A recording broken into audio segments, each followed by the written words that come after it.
O grande conflito. Capítulo 17. A esperança que infunde alegria. Uma das verdades mais solenes, e não obstante mais gloriosas, reveladas na Escritura Sagrada, é a da segunda vinda de Cristo para completar a grande obra da redenção. Ao povo de Deus, por tanto tempo a peregrinar em sua jornada na região e sombra da morte, é dada uma esperança preciosa e inspiradora de alegria na promessa do aparecimento daquele que é a ressurreição e a vida, a fim de levar de novo ao lar seus filhos exilados. A doutrina do segundo advento é verdadeiramente a nota tônica das Sagradas Escrituras.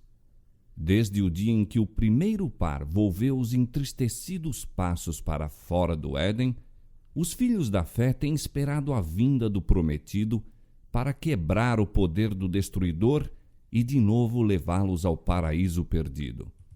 Santos homens de outrora aguardavam o advento do Messias em glória para a consumação de sua esperança. Enoque, apenas o sétimo da descendência dos que habitaram no Éden, e que na terra durante 3 séculos andou com Deus, teve permissão para contemplar de muito longe a vinda do libertador. Eis que é vindo o Senhor, declarou ele, com milhares de seus santos para fazer juízo contra todos. Judas, versos 14 e 15. O patriarca Jó, na noite de sua aflição, exclamou com inabalável confiança: Eu sei que o meu Redentor vive e, por fim, se levantará sobre a terra. Ainda em minha carne verei a Deus. Vê-lo-ei por mim mesmo, e os meus olhos, e não outros, o verão. Jó, capítulo 19, versos 25 a 27. A vinda de Cristo para inaugurar o reino de justiça tem inspirado as mais sublimes e exaltadas declarações dos escritores sagrados. Os poetas e videntes da Bíblia dela trataram com palavras incendidas de fogo celestial. O salmista cantou do poder e majestade do Rei de Israel. Desde Sião, a perfeição da formosura, resplandeceu Deus. Virá o nosso Deus e não se calará. Chamará os céus do alto e a terra para julgar o seu povo. Salmos capítulo 50, versos 2 a 4. Alegrem-se os céus e regozije-se a terra ante a face do Senhor, porque vem a julgar a terra, julgará o mundo com justiça e os povos com a sua verdade. Salmo 96, versos 11 a 13.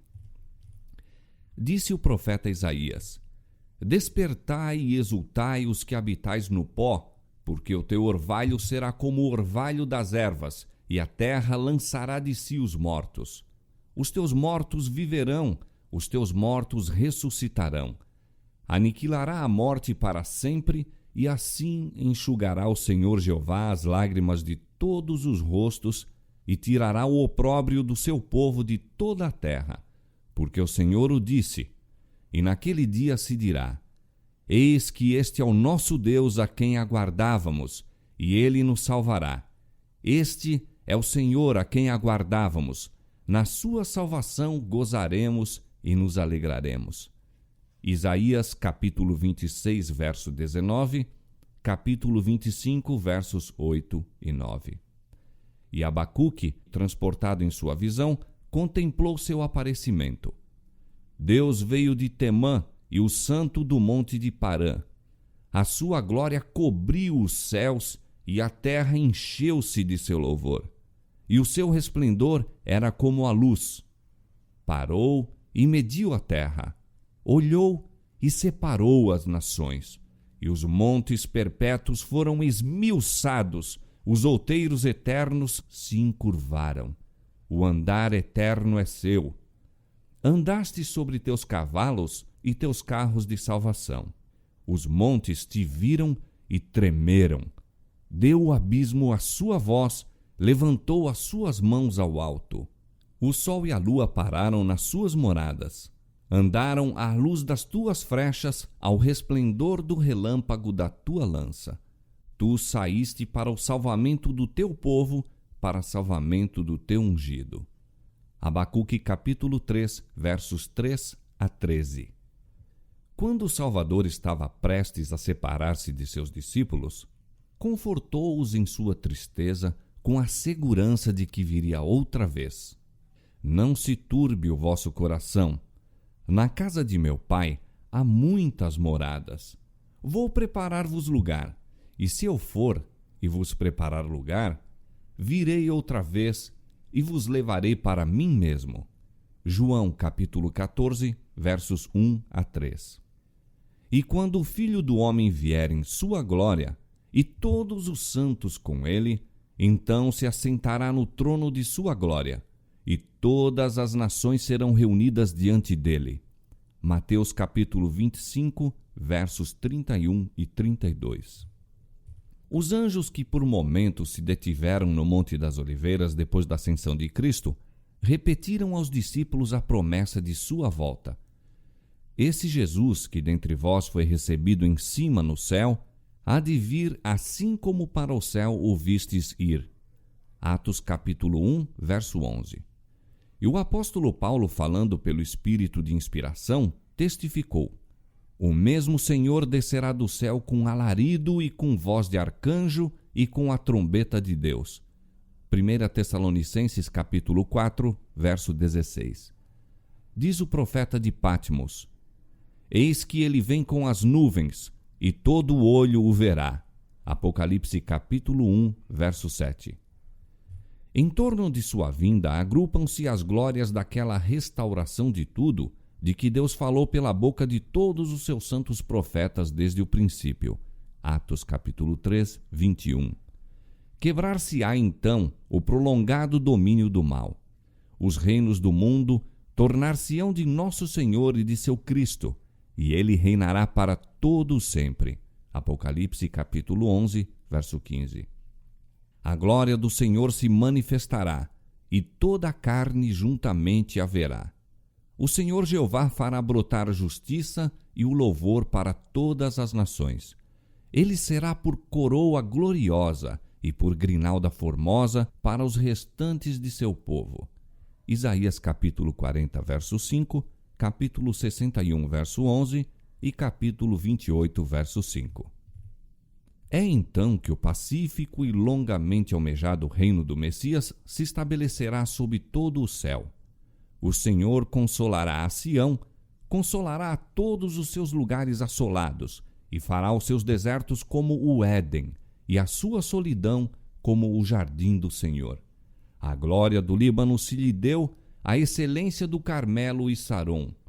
Nunca mais te chamarão desamparada, nem a tua terra se denominará jamais assolada, mas chamar-te-ão meu deleite, e a tua terra Beulá. Como o noivo se alegra da noiva, assim se alegrará de ti o teu Deus. Isaías capítulo 51, verso 3, capítulo 35, verso 2 e capítulo 62, verso 4 e 5.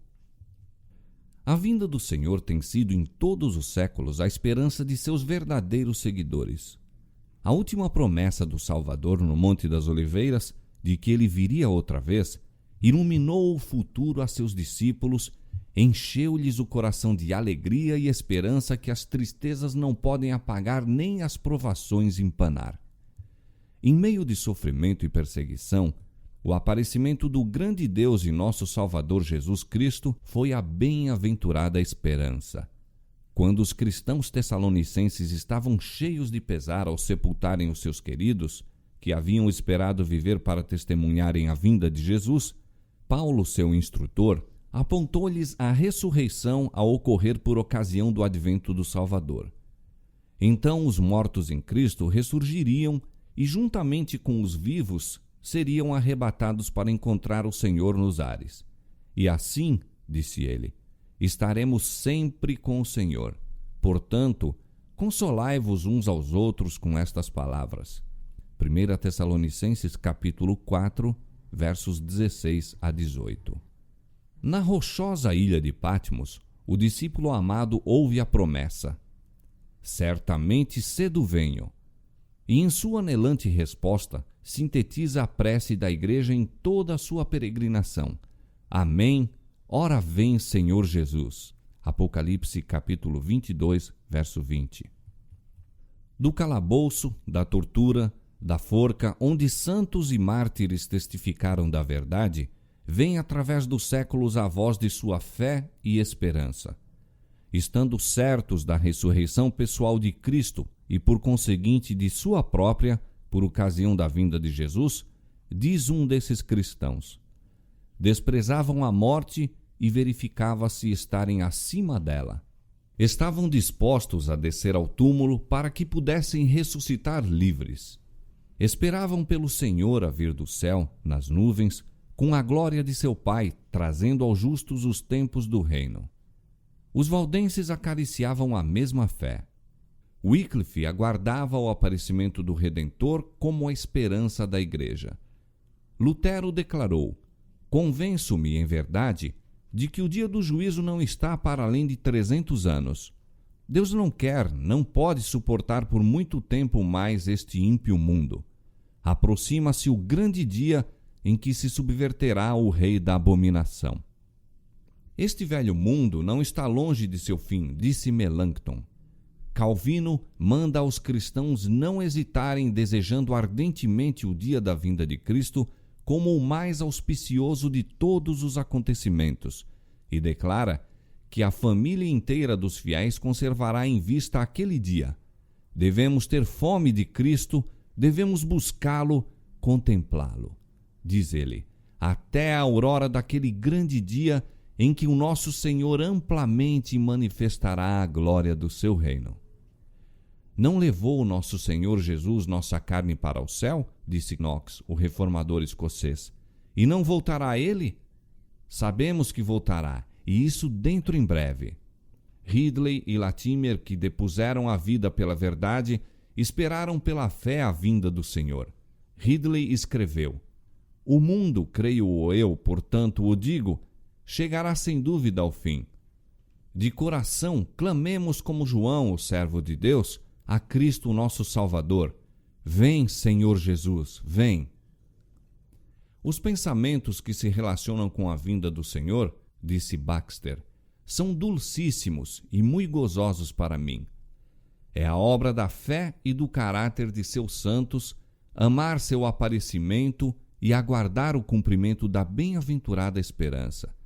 Se a morte é o último inimigo a ser destruído na ressurreição, podemos saber quão fervorosamente deveriam os crentes anelar a segunda vinda de Cristo e por ela orar, sendo então que tal vitória ampla e final será alcançada.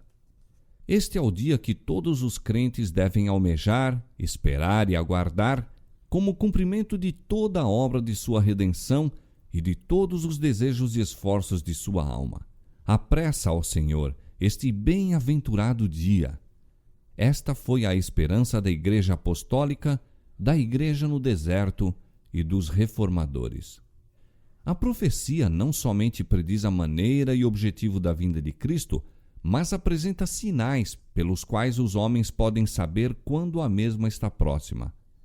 Disse Jesus: haverá sinais no sol, na lua e nas estrelas. Lucas capítulo 21, verso 25. O sol escurecerá, e a lua não dará sua luz, e as estrelas cairão do céu, e as forças que estão no céu serão abaladas. E então verão vir o Filho do Homem nas nuvens, com grande poder e glória. Marcos capítulo 13, versos 24 a 26. O profeta do Apocalipse assim descreve o primeiro dos sinais que precedem o segundo advento. Houve um grande tremor de terra, e o sol tornou-se negro como saco de cilício, e a lua tornou-se como sangue. Apocalipse capítulo 6, verso 12. Estes sinais foram testemunhados antes do início do século XIX. Em cumprimento desta profecia, ocorreu no ano 1755 o mais terrível terremoto que já se registrou. Posto que geralmente conhecido por terremoto de Lisboa, estendeu-se pela maior parte da Europa, África e América, foi sentido na Groenlândia, nas Índias Ocidentais, na Ilha da Madeira, na Noruega e Suécia, Grã-Bretanha e Irlanda. Abrangeu uma extensão de mais de 10 milhões de quilômetros quadrados.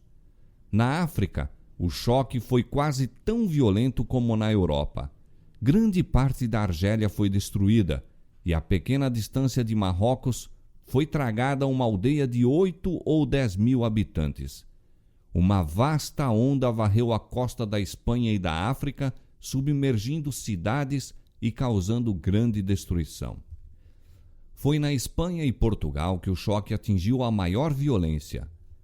Disse que em Cádiz a ressaca alcançou a altura de 20 metros. Montanhas, algumas das maiores de Portugal, foram impetuosamente sacudidas como que até os fundamentos, e algumas delas se abriram nos cumes, os quais se partiram e rasgaram de modo maravilhoso, sendo delas arrojadas imensas massas para os vales adjacentes. Disse terem saído chamas dessas montanhas. Em Lisboa, um som como de trovão foi ouvido sob o solo e imediatamente depois, violento choque derribou a maior parte da cidade. No lapso de mais ou menos 6 minutos, pereceram 60 mil pessoas. O mar a princípio se retirou, deixando seca a barra. Voltou então, levantando-se 12 metros ou mais acima de seu nível comum. Entre outros acontecimentos extraordinários que se refere terem ocorrido em Lisboa durante a catástrofe, esteve o sossobro do novo cais construído inteiramente de mármore, com vultosa despesa. Grande número de pessoas ali se ajuntara em busca de segurança, sendo um local em que poderiam estar fora do alcance das ruínas que tombavam. Subitamente, porém, o cais afundou com todo o povo sobre ele e nenhum dos cadáveres jamais flutuou na superfície. O choque do terremoto foi instantaneamente seguido da queda de todas as igrejas e conventos, de quase todos os grandes edifícios públicos e de mais da 1/4 das casas. 2 horas depois, aproximadamente, irromperam incêndios em diferentes quarteirões e com tal violência se alastraram pelo espaço de quase 3 dias que a cidade ficou completamente desolada. O terremoto ocorreu num dia santo, em que as igrejas e conventos estavam repletos de gente, muito pouca da qual escapou. O terror do povo foi indescritível. Ninguém chorava. Estava além das lágrimas. Corriam para aqui e para acolá, em delírio, com horror e espanto, batendo no rosto e no peito, exclamando: "Misericórdia! É o fim do mundo!" Mães esqueciam-se de seus filhos e corriam para qualquer parte, carregando crucifixos. Infelizmente, muitos corriam para as igrejas em busca de proteção, mas debalde foi exposto o sacramento. Em vão as pobres criaturas abraçaram os altares. Imagens, padres e povo foram sepultados na ruína comum. Calculou-se que 90 mil pessoas perderam a vida naquele dia fatal. 25 anos mais tarde apareceu o sinal seguinte mencionado na profecia: o escurecimento do sol e da lua. O que tornou isto mais surpreendente foi o fato de que o tempo de seu acontecimento fora definidamente indicado. Na palestra do Salvador com seus discípulos no Monte das Oliveiras, depois de descrever o longo período de provação da Igreja, os 1260 anos da perseguição papal, relativamente aos quais prometera a ele ser abreviada a tribulação, mencionou Jesus certos acontecimentos que precederiam sua vinda e fixou o tempo em que o primeiro destes deveria ser testemunhado. Naqueles dias, depois daquela aflição, o sol se escurecerá e a lua não dará a sua luz. Marcos capítulo 13, verso 24. Os 1260 dias, ou anos, terminaram em 1798. Um quarto de século antes, a perseguição tinha cessado quase inteiramente. Em seguida a esta perseguição, segundo as palavras de Cristo, o sol deveria escurecer-se. A 19 de maio de 1780, cumpriu-se esta profecia.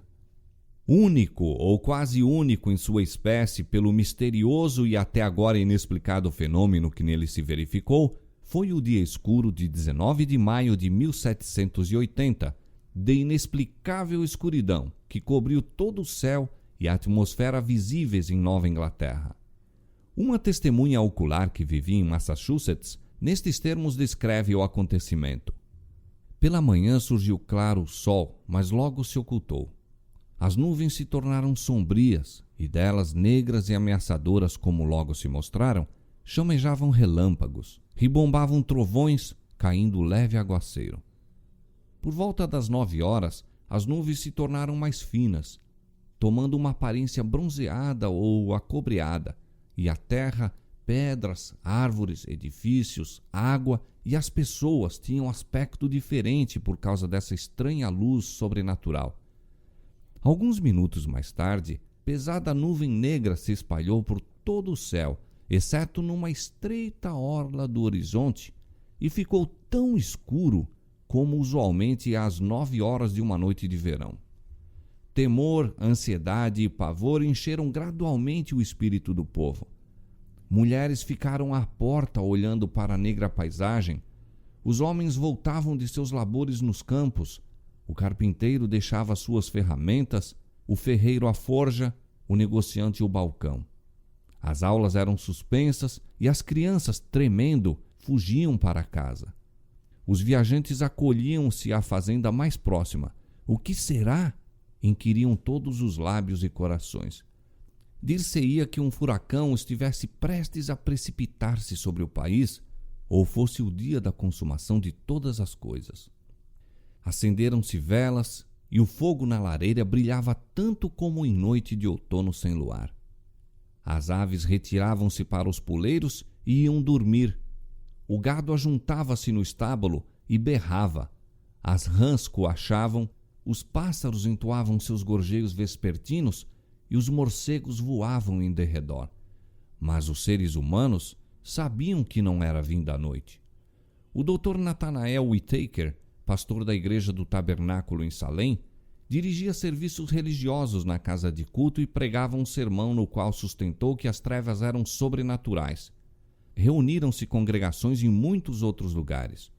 Os textos para esses sermões extemporâneos eram invariavelmente os que pareciam indicar as trevas de acordo com a profecia bíblica.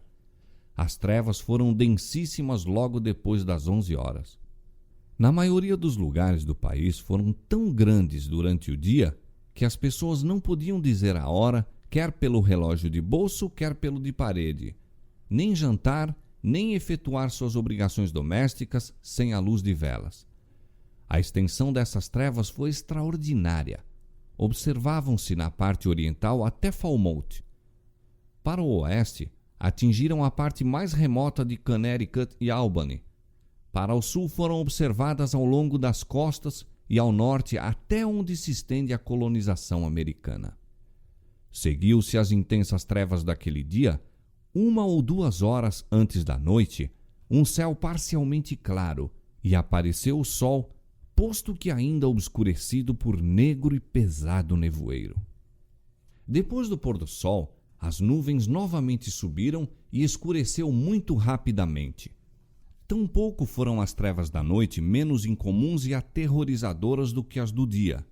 Não obstante haver quase lua cheia, nenhum objeto se distinguia a não ser com o auxílio de alguma luz artificial que, quando vista das casas vizinhas e de outros lugares a certa distância, aparecia através de uma espécie de trevas egípcias que se afiguravam quase impermeáveis aos raios. Disse uma testemunha ocular daquela cena: não pude senão concluir naquela ocasião que, se todos os corpos luminosos do universo tivessem sido envoltos em sombras impenetráveis ou arrancados da existência, as trevas não teriam sido mais completas. Posto que às 9 horas daquele dia a lua surgisse cheia, não produziu o mínimo efeito em relação àquelas sombras sepulcrais. Depois de meia-noite, as trevas se desvaneceram e a lua, ao tornar-se visível, tinha a aparência de sangue. O dia 19 de maio de 1780 figura na história como o Dia Escuro. Desde o tempo de Moisés, nenhum período de trevas de igual densidade, extensão e duração já se registrou. A descrição deste acontecimento, como a dá uma testemunha ocular, não é senão um eco das palavras do Senhor registradas pelo profeta Joel 2.500 anos antes de seu cumprimento. O sol se converterá em trevas e a lua em sangue antes que venha o grande e terrível dia do Senhor. Joel capítulo 2, verso 31. Cristo ordenara a seu povo que atendesse aos sinais de seu advento e que se regozijasse ao contemplar os indícios de seu vindouro rei. Quando estas coisas começarem a acontecer, disse ele, olhai para cima e levantai as vossas cabeças, porque a vossa redenção está próxima. Ele indicou a seus seguidores as árvores a brotarem na primavera e disse, quando já têm rebentado, vós sabeis por vós mesmos, vendo-as, que perto está já o verão. Assim também vós, quando virdes acontecer estas coisas, sabei que o reino de Deus está perto. Lucas capítulo 21, versos 28, 30 e 31. Mas como o espírito de humildade e devoção na igreja cedera lugar ao orgulho e formalismo, esfriaram o amor a Cristo e a fé em sua vinda. Absorto nas coisas mundanas e na busca dos prazeres, o povo professo de Deus estava cego às instruções do Salvador relativas aos sinais de seu aparecimento. A doutrina do segundo advento tinha sido negligenciada. Os textos que a ela se referem foram obscurecidos por interpretações errôneas, a ponto de ficarem em grande parte esquecidos e ignorados. Especialmente foi este o caso nas igrejas da América. A liberdade e conforto desfrutados por todas as classes da sociedade, o ambicioso desejo de haveres e luxo, de onde vem o absorvente empenho de adquirir dinheiro, a ansiosa procura de popularidade e poderio, que pareciam estar ao alcance de todos, levavam os homens a centralizar seus interesses e esperanças nas coisas desta vida, afastando ao futuro longínquo o dia solene em que passaria a presente ordem de coisas. Quando o Salvador indicou a seus seguidores os sinais de sua volta, predisse o estado de apostasia que havia de existir precisamente antes de seu segundo advento. Haveria, como nos dias de Noé, a atividade e a agitação das ocupações mundanas e da procura de prazeres, comprar, vender, plantar, edificar, casar, dar-se em casamento, com o olvido de Deus e da vida futura.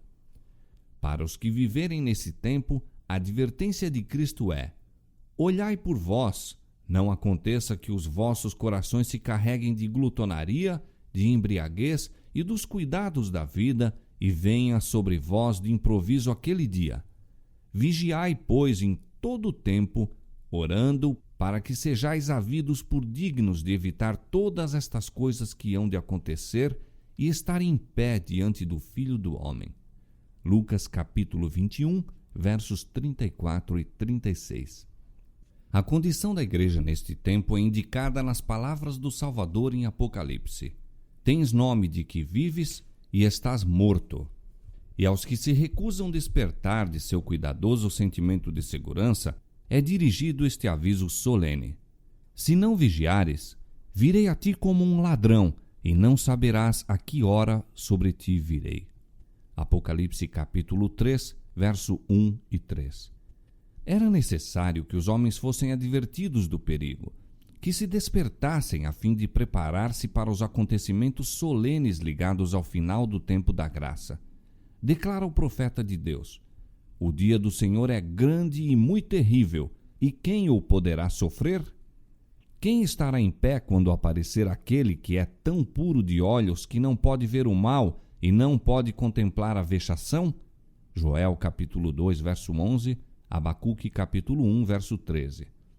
Para os que clamam: Deus meu, nós te conhecemos, e não obstante têm traspassado seu concerto e se apressaram após outros deuses, ocultando a iniquidade no coração e amando os caminhos da injustiça, Para esses o dia do Senhor são trevas e não luz, completa escuridade, sem nenhum resplendor.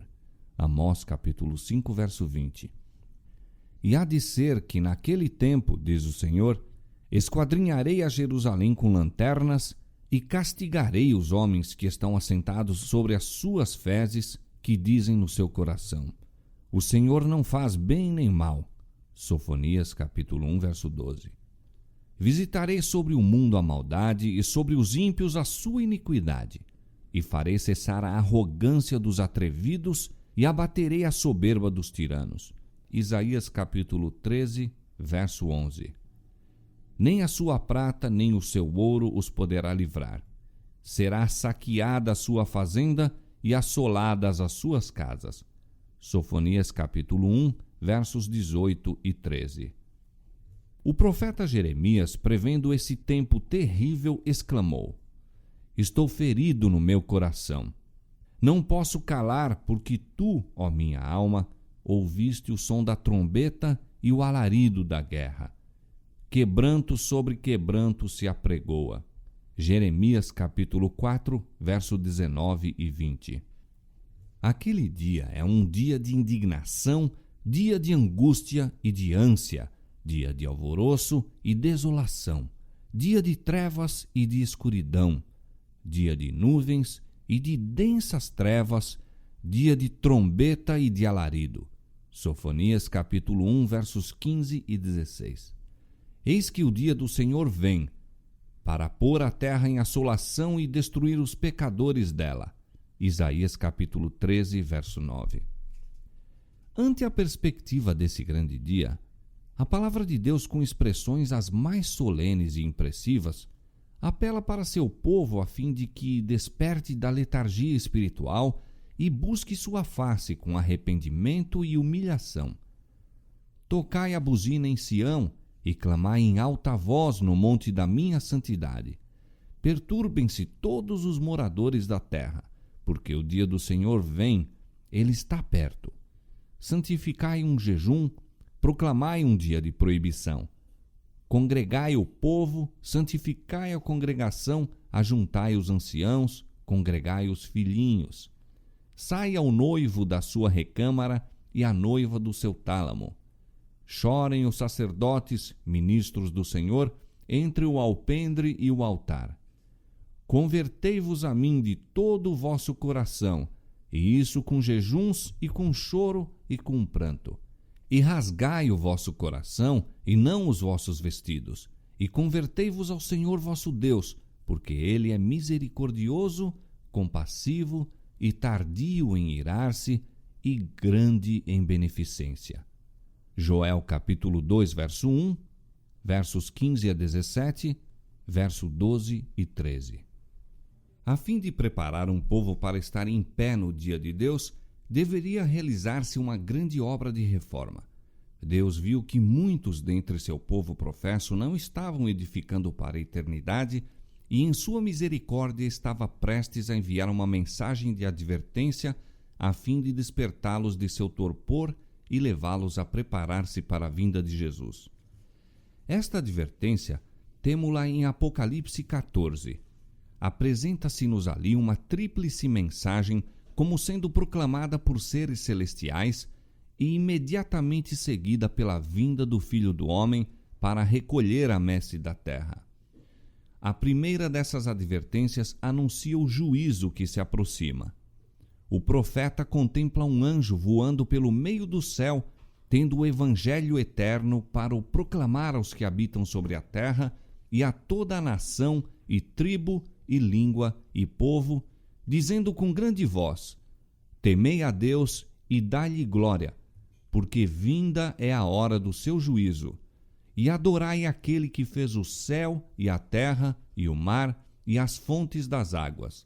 Apocalipse capítulo 14, versos 6 e 7.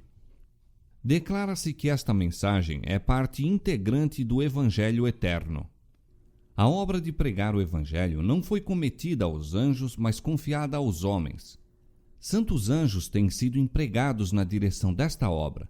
Têm eles a seu encargo os grandes movimentos para a salvação dos homens, mas a proclamação do Evangelho propriamente dita é efetuada pelos servos de Cristo sobre a terra.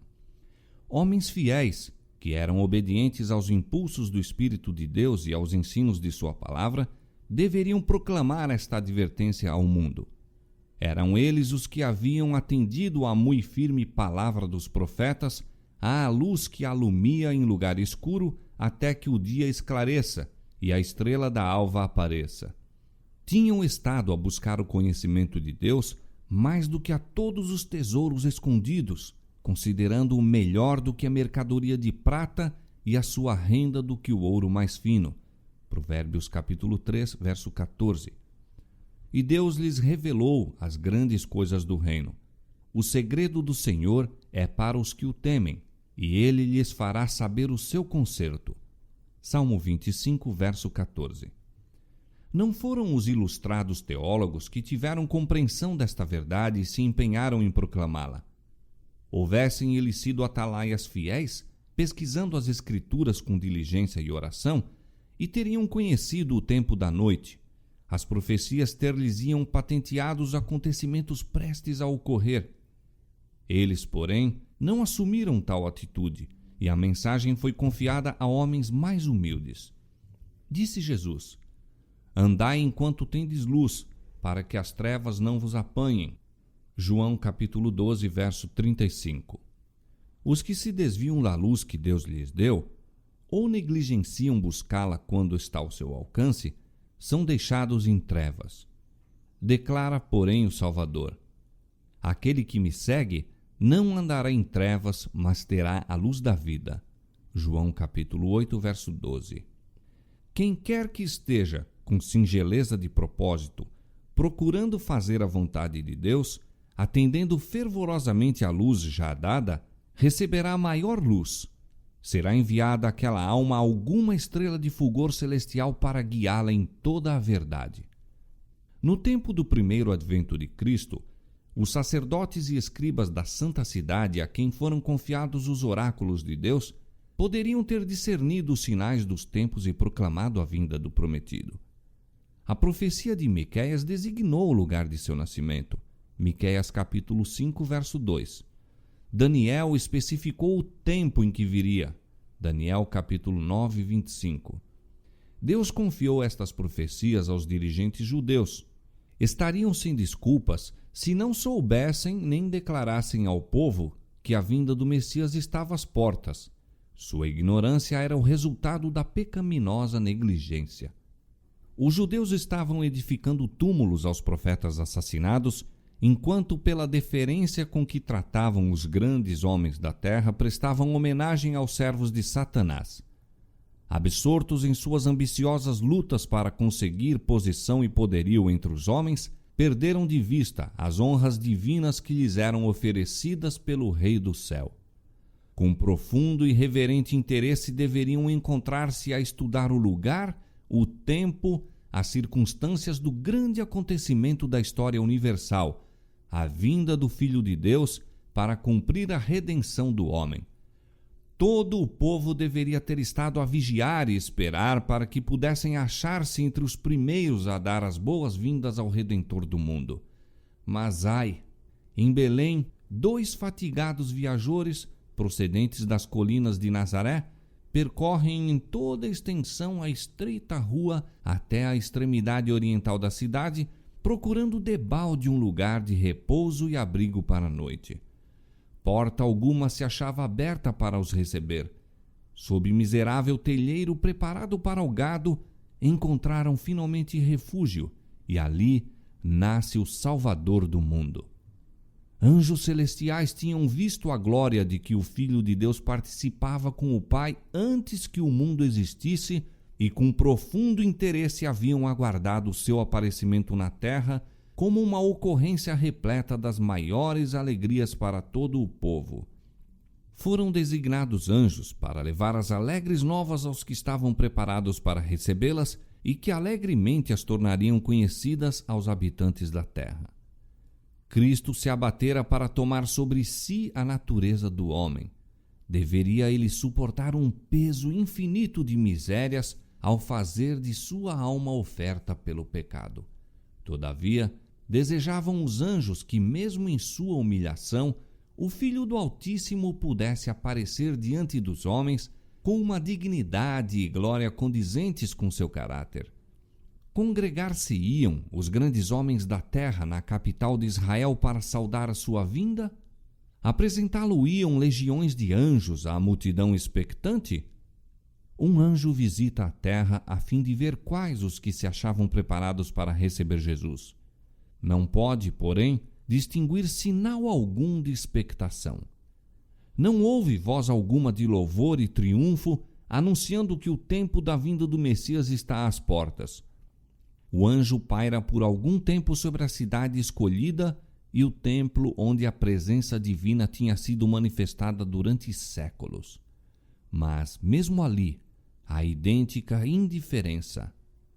Os sacerdotes, em sua pompa e orgulho, estão oferecendo profanos sacrifícios no templo.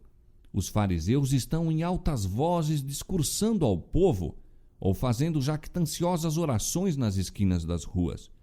Nos palácios dos reis, nas assembleias dos filósofos, nas escolas dos rabis, todos, de igual maneira, se acham inconscientes do maravilhoso fato que encheu todo o céu de alegria e louvor. O fato de que o Redentor dos homens está prestes a aparecer na terra. Evidência alguma há de que Cristo seja esperado, e nenhuns preparativos para o príncipe da vida. Com espanto, está o mensageiro celestial prestes a voltar para o céu com a desonrosa notícia quando descobre alguns pastores que à noite vigiam seus rebanhos e, mirando o céu bordado de estrelas, meditam na profecia do Messias a vir à terra, anelando o advento do Redentor do mundo. Ali se encontra um grupo que está preparado para receber a mensagem celestial. E subitamente o anjo do Senhor aparece anunciando as boas novas de grande alegria. A glória celestial inunda a planície toda.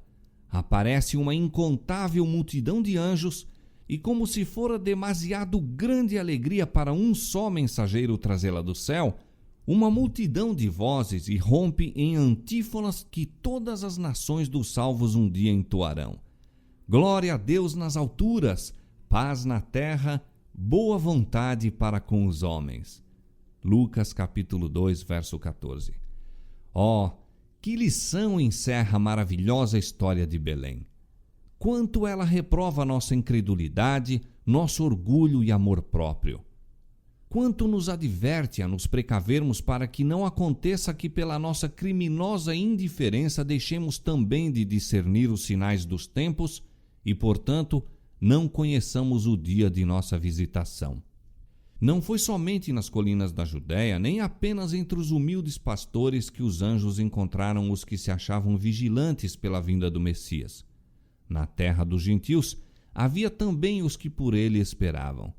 Eram homens sábios, ricos e nobres filósofos do Oriente.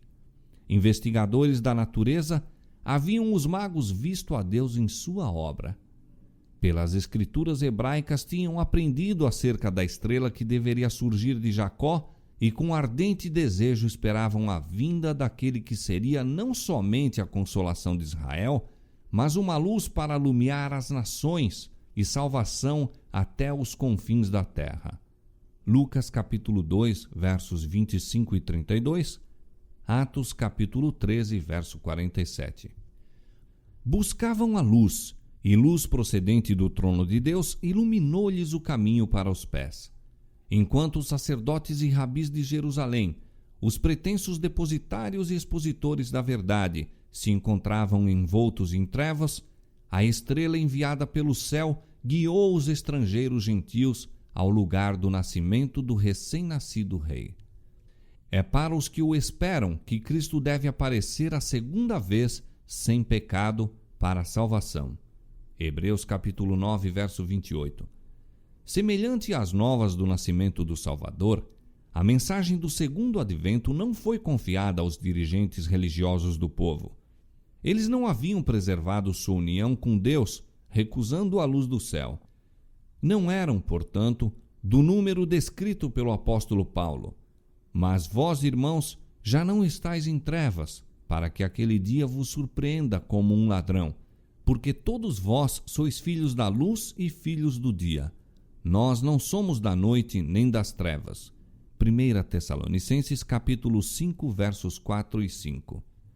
Os atalaias sobre os muros de Sião deveriam ter sido os primeiros a aprender as novas do advento do Salvador, os primeiros a alçar a voz para proclamar achar-se ele perto, os primeiros a advertir o povo a fim de que se preparasse para a sua vinda.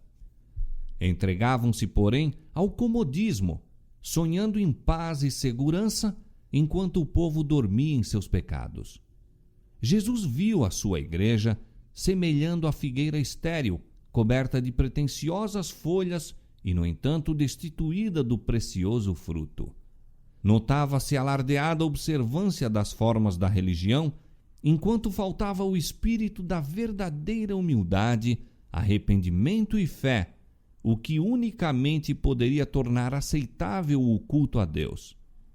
Em vez das graças do Espírito, havia manifesto orgulho, formalismo, vanglória, egoísmo, opressão. Uma igreja apostatada fechava os olhos aos sinais dos tempos. Deus não a abandonou, nem permitiu que sua fidelidade lhe faltasse. Dele, porém, afastara-se e separara-se de seu amor. Recusando-se ela a satisfazer as condições, suas promessas não foram para com ela cumpridas. Esse é o resultado certo de não apreciar nem aproveitar a luz e privilégios que Deus confere. A menos que a igreja siga o caminho que lhe abre a providência, aceitando todo o raio de luz, cumprindo todo o dever que lhe seja revelado, a religião fatalmente degenerará em formalismo e desaparecerá o espírito da piedade vital. Esta verdade tem sido repetidas vezes ilustrada na história da igreja. Deus requer de seu povo obras de fé e obediência correspondentes às bênçãos e privilégios conferidos. A obediência exige sacrifício e implica uma cruz. E este é o motivo por que tantos dentre os professos seguidores de Cristo se recusam a receber a luz do céu e, como aconteceu com os judeus de outrora, não conhecem o tempo de sua visitação. Por causa de seu orgulho e incredulidade, o Senhor os passa por alto e revela sua verdade aos que, à semelhança dos pastores de Belém e dos magos do Oriente, têm prestado atenção a toda a luz que receberam.